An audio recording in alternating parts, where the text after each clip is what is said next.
pahinga naman ng papel. Wala kang papel? Wala. Wala ka nang tatay, wala ka ring papel?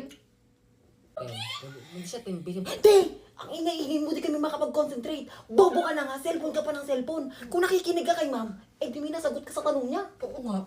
Bobo. Parang ang pretty ko today. Tay, picturean mo nga ako. Sige na nga. Oo ako, picturean mo ako, dapat gandahan mo. Tingin?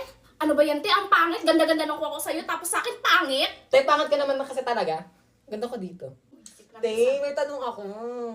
May tinga ba ka? Wala. Buti pa sa'yo marami. Nakakaingat naman. Tingin naman ako kahit konti.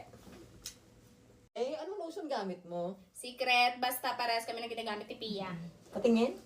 Kaya pala parang pangit yung balat nyo.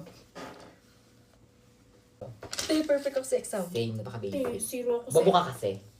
Bobo ka na nga, puro ka pa cellphone. Wala kang ginawa kundi mag-shirt, puro mag-thirst na pag-makeup. Imbis na nag-aral ka at may laban yung kukote mo, wala kang ginawa kundi mag-cellphone.